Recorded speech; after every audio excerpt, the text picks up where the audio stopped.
E aí, segundo ano, tudo bem? A professora Marcela voltando aqui, dessa vez para fazer a explicação do PET 3 da quarta semana do segundo ano médio. Bem, eu defini abordar o assunto do PET apenas na questão de explicação, de reiterar um pouquinho mais, né? Porque eu analisando o PET, eu vi que todas as respostas que o PET traz geralmente estão lá nos textos, né? Então ficaria muito banal eu ficar marcando no texto para vocês o que vocês têm que achar lá. Então eu resolvi fazer uma abordagem sobre o assunto e dar algumas dicas do que possa ter lá no PET para que vocês façam. Então, assim, os que foram ficar bravos comigo, eu estava aí para copiar, parava os slides da senhora só para copiar, aí o canal vai ficar aqui para alguém, para os alunos que querem entender um pouquinho do assunto a nível da explicação relativa ao PET, tá bom? Não fiquem bravos comigo, quem vem só para parar os slides para copiar, mas existem outros canais aí de história que fazem isso muito bem, tá bom? Então, vamos lá, esse assunto aqui, segundo ano, é muito interessante, para mim tudo é interessante na história, né? Então vamos lá, gente, a Era Mauá. O que foi isso, Marcela? A Era isso é um cara, né? Um barão de Mauá. Então vamos saber, primeiramente, quem foi essa pessoa tão importante no período do segundo reinado, né? Segundo reinado já de Dom Pedro II, né? Que foi o segundo reinado. Então, Mauá apareceu nesse momento aí, no período do Brasil, e trouxe grandes melhorias, e vamos ver o desenrolar da Era Mauá, tá bom? O nome dele era Irineu Evangelista de Souza, o Barão de Mauá, né? Ele nasceu, né, perdão, em 1813 e morreu em 1889. Exatamente 1889, o ano da proclamação da República, tá? Do Brasil, com o Marechal Deodoro da Fonseca. Então, ó, tá vendo? Sai do Império, a queda do Império, a queda da monarquia, né? Quando Dom Pedro II vai embora do Brasil, e eles dão um golpe e proclamam a República, né? A República Militar, a primeira República, que era a República da Espada. Ok? Então vamos lá. Foi a primeira figura proeminente, né, importante entre a burguesia industrial na história do Brasil. Já existia já indústrias, né? Mas não era aquela indústria tão para frente como já estava na Inglaterra, né?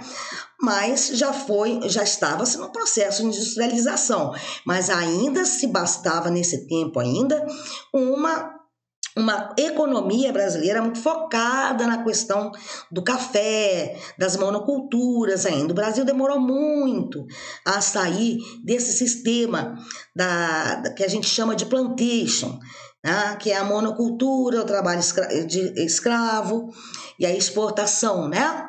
E os grandes latifundiários. Então, ainda estava nesse processo com um pouco de abertura. Mauá vem, então a gente fala aí, ó, 12 investimentos produtivos, seus investimentos, né, produtivos incidiram sobre vários ramos, desde os meios de transporte até a constituição de um banco, olha, evidenciando a diversidade de ramos em que ele atuou. Então, ferrovia, banco, empresas de mais variados tipos, né? Então, o Mauá foi um inovador. Ele nasceu no Rio Grande do Sul. Na adolescência, ele se mudou para o Rio de Janeiro, onde ele começou a trabalhar em uma empresa de importação. Portanto, já foi sacando como é que era essa questão de importar, né? Produzir e vender, né? Posteriormente, na realidade, que empresa de importação, me perdoa, uma empresa que comprava produtos, né, de fora, né? Exportar é quando você vende os produtos seus para o exterior. Importar é quando você compra de fora. Tá? Posteriormente, viajou à Inglaterra, olha onde ele estava indo, onde entrou em contato com a sociedade urbana, industrial, a Revolução Industrial estava em pleno vapor, né? Segunda fase já, que o fascinou. E de volta ao Brasil, ele conseguiu um empréstimo para uma aquisição de uma fundição, tá? Em Niterói, no Rio de Janeiro, que foi transformado em estaleiro. Era já aquela coisa de navio, gente, estaleiro naval, onde foram produzidos mais de 60 navios, né, a vapor e a vela. Então, olha só o pioneirismo de Mauá. Ele já estava com a mentalidade ali da Inglaterra, da produção industrial, da Revolução Industrial em popa, né? E o Brasil ainda estava marcado ainda por um sistema agrícola, tá? Já ainda daquela questão da agricultura, da exportação, principalmente o café, tá bom? Então vamos lá, o contexto que aconteceu tudo isso da Era Mauá, né? Em meados do século XIX, enquanto esses países capitalistas, gente, desenvolvidos, viviam um contexto já da segunda Revolução Industrial, como eu falei, né? Vivendo lá a pleno vapor, o Brasil, ó, apresentava alguns avanços socioeconômicos, sim, responsável pela transição da monarquia para a república, tá? Estava vendo já, né, em 1889, houve a implantação da república, então o Brasil estava com os avanços socioeconômicos. O processo de abolição da escravatura, né, e o crescimento das atividades urbanas tornaram o regime monárquico, tá? Porque a abolição da escravatura, ela foi efetivamente feita em 1888, com a assinatura da Lei Áurea, mas ela já vinha num contexto desde 1850, com a Lei Eusébio de Queiroz, que foi a proibição, né, do tráfico negreiro aqui no Brasil. Então já vinham uns processos de libertação dos escravos. Então, essa economia agrária exportadora, ela era focada também no trabalho escravo. A partir do momento que ia abolir isso, gente, essa estrutura ia ficando para trás. Então, era necessário o quê? Ir se modernizando para escoar mais produtos. Então, a questão de fazer ferrovias, né? Mandar produtos daqui. Aí, nesse momento aí foram construídas as ferrovias. Então, é a queda daquele sistema monocultor, né, para um progresso industrial, tá? Então, cada vez, então, esse regime monárquico estava ficando para trás, tá? E já estava fora, o processo abolicionista, ele já estava acontecendo, os escravos tinham que ser libertados, né? Existia uma pressão, principalmente da Inglaterra, e aí o que aconteceu? Os senhores de terra, os grandes senhores de terra, ficaram realmente atrapalhados sem trabalho escravo. Não tinha que fazer alguma coisa para sair e reinventar novos modelos econômicos. Então, como falar, a monarquia estava obsoleta, né? O café, que eu falei que era a base da nossa economia, ao mesmo tempo que preservava aspectos do passado colonial, ó, aquele passado latifúndio, né? A monocultura e o escravismo, que é o sistema plantation, que já era adotado desde lá de quando Cabral chegou, né? O sistema do ciclo do açúcar, tornava a nossa realidade mais dinâmica, estimulando a construção de ferrovias, que eu falei para vocês, ó, portos, além de criar condições favoráveis para o crescimento de outros empreendimentos, como bancos, ó, atividades ligadas ao comércio interno, uma série de iniciativas empresariais. Então, o contexto que o Mauá, apesar de que a República já se deu quando houve a questão da República, foi em 1889, o Mauá já foi o ano da morte dele, mas foi esse bojo, desde as leis abolicionistas, né, gente? Que foi vindo. Então, foi um contexto de 1850 até 1889, então, praticamente esses 39 anos aí, ficou esse processo aí de mudança importante enquanto monarquia, tá? Ainda era monarquia, ok? Então, vamos lá. O empresário Mauá, vamos ver aqui, ó, ele fala um pouco da vida dele, que ele nasceu no Rio Grande do Sul, né? Ele era pobre, um cara órfão de pai, né?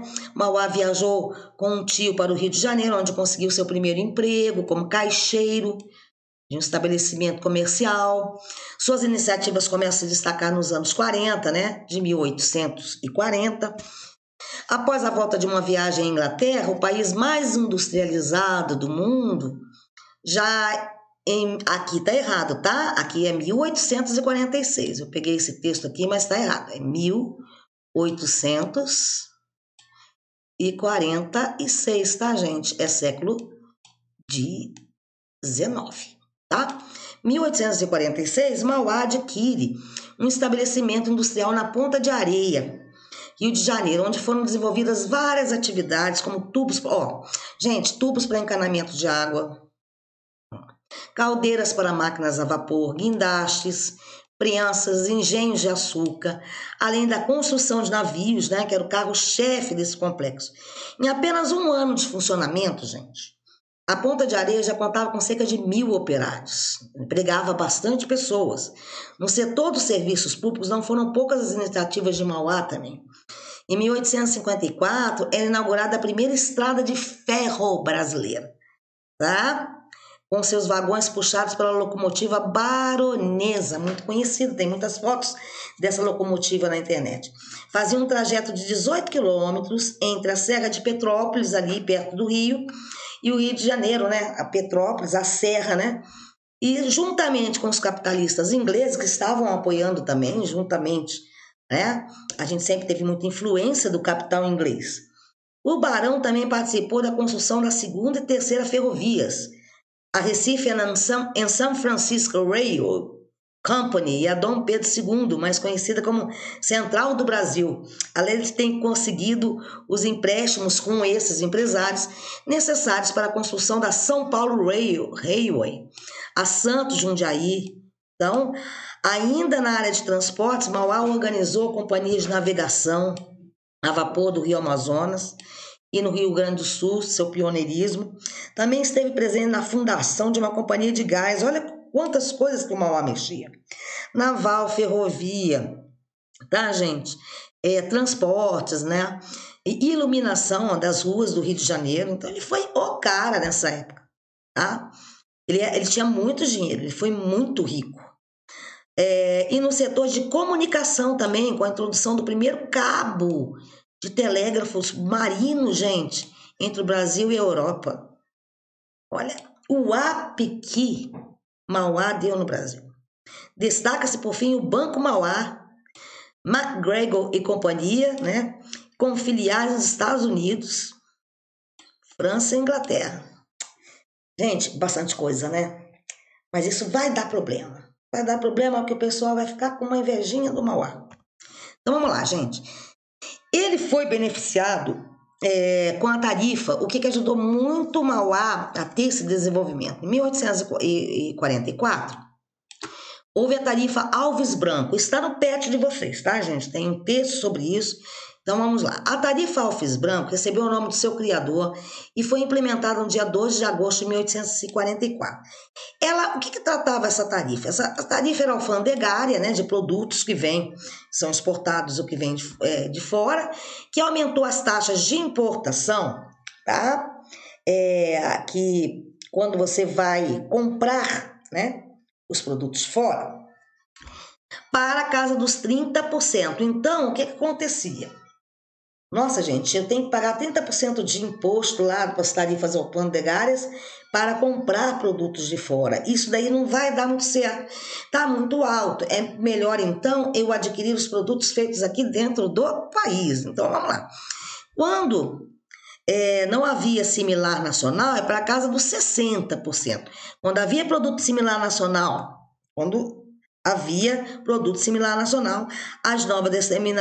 essas novas determinações causaram impacto sobre cerca de 3.000 produtos e despertaram insatisfação dos ingleses, né? Porque o pessoal não estava tendo condição de comprar, né, dos ingleses, acostumados com os privilégios da comercialização e seus produtos desde antes da independência do Brasil, que tem a ver com os tratados de 1810, que, né, os ingleses tinham uma vantagem na questão de taxas mais baratas, tá, para vender os seus produtos. E eles já estavam acostumados com esses privilégios todos, então a tarifa Alves Branco veio dando uma freada. Então, o que aconteceu?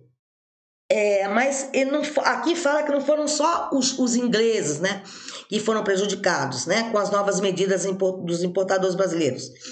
Os consumidores mais ricos que consumiam tais produtos passaram, né, a pagar mais caro pelo que desejavam, né? O objetivo básico da tarifa Alves Branco era melhorar a balança comercial brasileira. Então, é uma coisa meio mercantilista que a gente falou.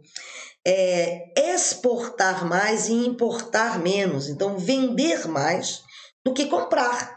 Então, essa balança comercial brasileira, ele estava querendo ver se os produtos daqui eram comprados, né, para ele gerava mais dinheiro para o Brasil. Então, se você exporta mais, como a gente fala, você vende mais, a tendência é ter mais dinheiro. Se você compra mais, você vai estar um pouco mais com pouca produção dentro do seu próprio país e você, de certa forma, vai gastar mais. Então, essa tarifa veio para dar esse equilíbrio nessa balança aí, fazendo com que o Império arrecadasse, né, mais dinheiro que era dispensado com gastos. Tá? Só que a implicação dessa tarifa foi bem além disso. A medida do ministro Alves Branco, né, acabou por incentivar o quê? A produção industrial brasileira. Então, já que a gente não está conseguindo comprar de fora, vamos então investir nas nossas indústrias aqui. Tá? Já que os custos para a substituição das importações pela instalação de pequenas fábricas eram bem mais atraentes. E é na vigência da tarifa Alves Branco, tá, que se cria a estrutura necessária para os investimentos conhecidos de quem, gente? Do Bauá. Ele estava aqui, então, se ele estava com todas essas empresas, essas aqui dentro do país, ficou muito mais fácil para ele. Então, aí foi o período de reinado dele. Tá? Porque a produção era feita aqui e era produzida aqui e era exportada também, né? Ele investiu em diversas inovações tecnológicas, dava para ele fazer isso, tá? Então vamos lá. Ó, o Barão de Mauá aqui ele já está mais velho, tá? Já no final da vida dele, ele tem fotos mais conhecidas quando ele é mais novo, tá? Então essa foto dele aqui, mais velho. Tá? Então vamos lá, vamos ver as realizações do Barão de Mauá, tá? Incentivos a Mauá, né? A tarifa Alves Branco, tá? E a lei, né, Eusébio de Queiroz, que foi a lei que proibiu o tráfico negreiro, que eu falei que foram aquelas primeiras leis implantadas já com o objetivo de acabar com a escravidão, ajudaram ele nesse processo, tá? Ó, os investimentos dele: fundição de ferro e bronze, construções de bondes e ferrovias, iluminação a gás, implantação de estaleiros, telégrafo submarino, tá? Navegação a vapor, banco aqui, que eu falei para vocês, ó, filiais na Inglaterra, Argentina, Uruguai, Paris, olha, tava com tudo e não tava prosa. Aí já fala aqui da falência de Mauá, que a gente vai falar, que a edição de uma nova, aparece uma outra tarifa alfandegária que reduziu as taxas sobre importação. Então aí os produtos de fora já ficaram mais, as pessoas já para comprar produtos de fora já era mais fácil. Então esse foi chamada tarifa Silva Ferraz, perdão, que veio, ó, depois 1844, 1865, então podemos dizer que o período de Mauá foi de 1844, um período áureo dele, até 1865 aparecer essa tarifa aí, que vai o quê? Privilegiar a importação, você comprar de fora, tá? Bem, a tarifa Silva Ferraz, só para vocês entenderem, 1860, ela reduziu as taxas de importação que estavam elevadas lá, tá? Sobre máquinas, ferramentas e ferragens. Na década de 1860, as empresas Mauá, que era do Barão, maior investidor da época, tinha bancos pelo Brasil, Paraguai, Argentina, Uruguai. Essas empresas começaram a viver uma fase crítica, acrescida da pressão estrangeira, tá? De fora, que queria o quê? Vender para o Brasil, né? E que não via com simpatia a atuação do Barão. Ó, esse cara tá demais. Ele tá monopolizando tudo. E nós? Nós temos que vender. O Brasil tem que importar de nós. Nada tem que comprar nossos produtos, né? E, por outro lado, também, ele foi coagido pelos inúmeros empréstimos, porque ele foi pegando dinheiro emprestado com os ingleses, né?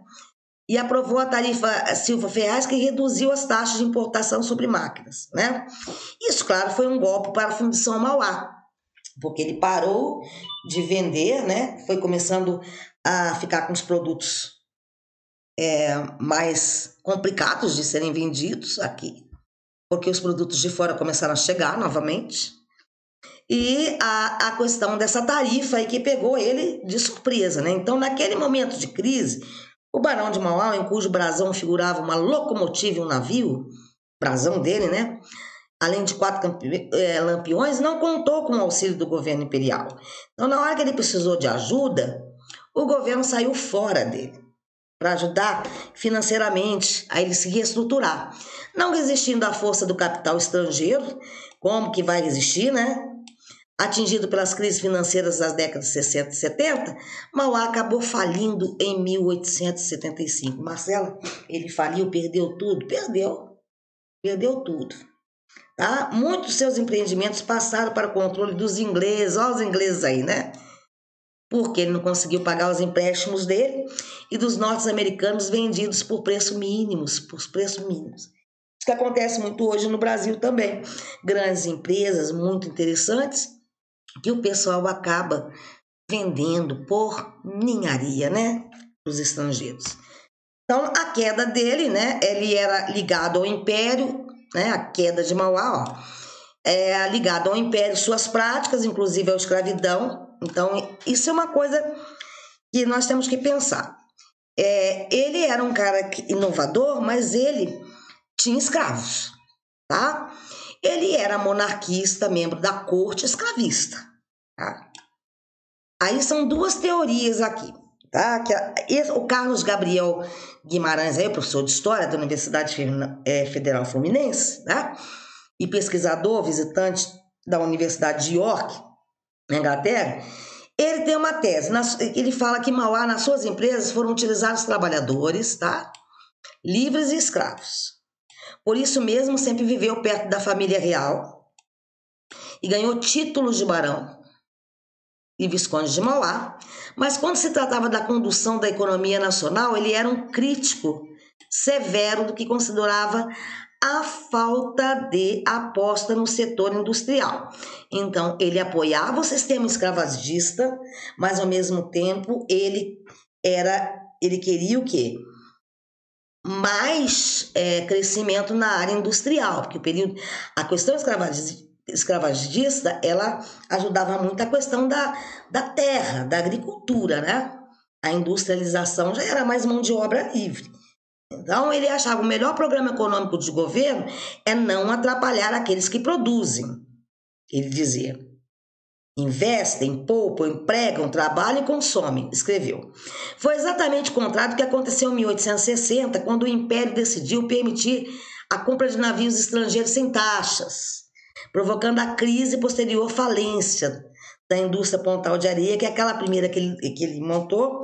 A mudança na legislação incluía incentivo à importação, né, de materiais para a agricultura, num claro apoio a um setor mais tradicional da economia. Na mesma época, gente, com a ajuda de investidores ingleses, Dom Pedro II, aqui, o imperador, decidiu criar uma estrada de ferro paralela à inaugurada por Mauá. Então, vocês estão vendo que Mauá foi sendo levado para escanteio e com fretes mais baratos. A mudança de poder no Uruguai, onde o empresário tinha uma base financeira também importante, selaria seu destino também. O Banco Mauá quebrou em 1875, resultado da crise bancária iniciada no país em 1864 e também da proibição que o Banco do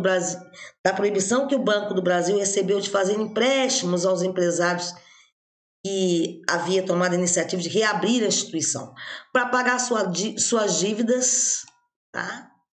Irineu vendeu tudo que tinha, incluindo bens pessoais. Foi a mais pura falência. Então, vocês têm que entender, gente. O Mauá foi um cara que deu um up na industrialização brasileira, fez negócios com os ingleses, né? Teve toda uma rede de indústrias, mexeu com vários ramos da economia, navegação, ferrovia, gás, bancos. Tá? A tarifa Alves Branco ajudou ele muito a fortalecer esse império, chegou a ter muito dinheiro, muito mesmo. E depois a tarifa Silva Ferraz já ferra, né, com ele, porque ela já abre mais o Brasil para importação, tá? Então ele foi traído também pelos ingleses. Dom Pedro II, perdão, não o apoiou, tá? Então a gente às vezes pensa assim, será que seria, como que seria o Brasil se Mauá tivesse não tivesse sido levado à falência? Será que nós teríamos tido esse surto industrial e continuado com esse surto industrial? Seria diferente? Existe essa ideia sobre se ele tivesse sido vitorioso, não tivesse falido, que o Brasil poderia ser uma grande potência industrial? Pensem aí. Quais os objetivos reais de Mauá? Aí tem essa tese aqui: Heitor Ferreira de Lima, Lídia Bessuet, perdão, e mais contemporaneamente Jorge Caldeira, o veem como progressista, o emancipador, o pioneiro na indústria, em suma, a personificação da aspiração capitalista, né, gente? E, portanto, representante da vanguarda desse desenvolvimento econômico da época. Entretanto, forças políticas internas e externas que se sentiam ameaçadas com o seu avanço teriam sabotado, essa é outra tese, suas iniciativas e levado a seu melancólico fim. A visão de Mauá como herói do progresso econômico, que lutava contra a opressão do Estado imperial dominado por escravocratas, cristalizou-se ao longo do tempo, transformando Mauá numa espécie de mito conveniente ao discurso liberalizante, individualista e posteriormente industrialista. Por outro lado, já tem autores, gente, que enxergam em Mauá a encarnação do enriquecimento por meio do tráfico negreiro. Então, uns acham que ele foi realmente o progressista, o emancipador, o pioneiro da indústria, em suma, a personificação do capitalismo, né? Já outra tese já acha que a encarnação, ele conseguiu isso através do quê? Tráfico de escravos, porque ele tinha escravos, né? A infiltração do interesse privado no seio da política do Estado. A representação dos interesses comerciais ingleses, que ele tinha, né? Relações com os bancos ingleses. Embora muitas vezes apresentado como crítico da escravidão e vítima do Estado, de Dom Pedro II, e do imperialismo inglês, Carlos Gabriel Guimarães, já é o outro estudioso, nos lembra de sua ligação com os ingleses por meio de relações pessoais de sua casa comercial, do envolvimento dessa casa com o tráfico negreiro, e ainda de suas relações com membros da elite dos partidos conservador e liberal no seio do Estado. Então, ele é uma figura que se pensa muito quais eram os seus reais objetivos. Né? Se ele foi realmente o grande emancipador ou se ele foi um cara que se aproveitou ali daquela questão do escravismo, né? Do enriquecimento por meio desse tráfico, as relações com as indústrias inglesas, né? Então, existem essas ideias de estudos, quais seriam os reais objetivos de Mauá, beleza? Bem, gente, é o fim, sejam quais forem os resultados, com êxito ou não, o importante é que no final cada um possa dizer, fiz o que pude. Então, eu estou fazendo o que eu posso, tenho certeza que tem gente aí que está fazendo o que pode, tem gente que está fazendo nada, né? E a gente vai levando a nossa vida. Então, vamos pensar na figura de Mauá, nessa questão assim do grande surto da industrialização, e como que seria? O que vocês acham? Ele era um cara realmente voltado para os interesses ingleses e a nível de perpetuar essa questão do tráfico negreiro, ou ele era um emancipador, um progressista? Né? Se ele não tivesse falido, tivesse ido de vento em popa, como é que seria? Nós seríamos uma indústria brasileira forte? Ou seria uma indústria brasileira também dominada por capital estrangeiro? Então vamos pensar, né? E é isso, gente. Quem chegou até aqui, dê um like, deixa um joinha aí, deixa seu comentário. Eu mudei a estrutura do canal mesmo. Eu não vou ficar dando as respostas para vocês que são fáceis aí no PET. É só vocês lerem o texto e que as respostas estão todas aí para vocês fazerem tudo certinho, tá bom? Um beijo, fiquem com Deus. Vocês vão ter a semana de acolhimento agora e agora aguardar o PET 4, né? Força e fé, nós já estamos lá em setembro, daqui a pouco acaba o ano, tá bom? Um grande beijo para vocês, me desculpe qualquer coisa, deixe seu like, quem chegar até aqui, se inscreva no canal, deixe seus comentários. Beijo.